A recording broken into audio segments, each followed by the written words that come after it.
I'm going to show you how to roll a slab using a canvas board, some guide sticks, and a rolling pin.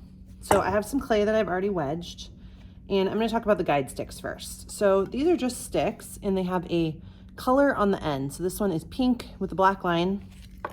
You'll see that this one has green on the end. You want to get 2 guide sticks with the same color. So I'm using 2 with the pink on the end with the black line, and those will be my guide sticks. I could use the green ones, but they're going to be a lot thinner. So I want to make sure that I have the same ones so they have even thickness. So I'm going to set that one to the side. So I have my guide sticks laying down, and I have my clay in the middle. Right now it's pretty thick, so I'm going to kind of press it down as much as I can.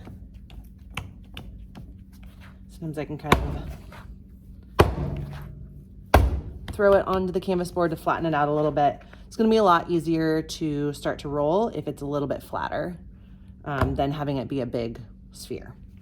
So once it's a little bit flatter, I'm going to stick my guide sticks to the side, and I want to make sure that my rolling pin fits on those guide sticks.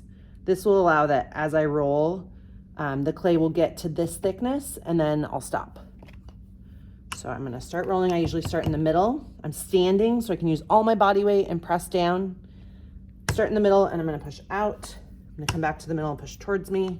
This is just a way that I have found that works best for me to roll. I'm really leaning over the clay as I go.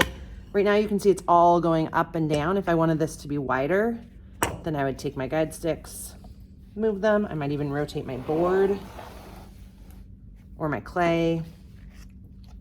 And again, now look, my rolling pin is not fitting on my guide sticks anymore. So this is too wide. I either need to get a bigger rolling pin, I have longer ones, or this is just too wide for me. So I'm gonna need to bring this clay in a little bit so that my rolling pin can fit on those guide sticks again.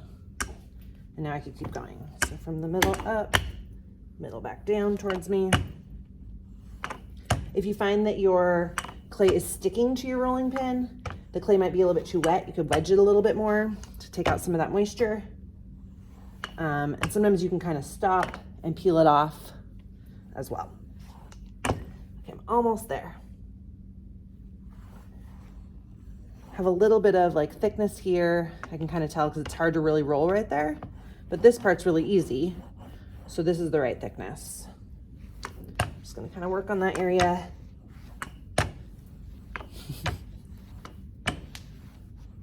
And there we go.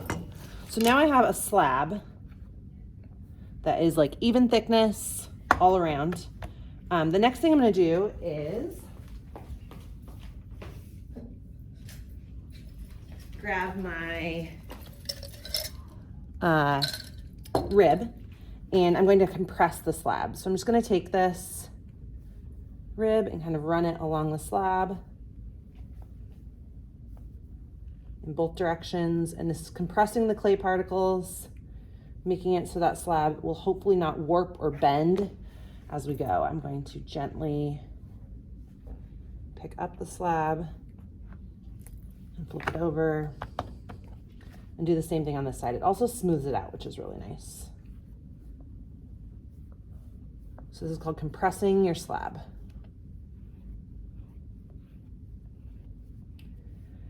And there you have it. You want to try not to move this as much as possible. We want to try to keep it nice and flat. Otherwise it'll start to warp and kind of get wobbly as it dries.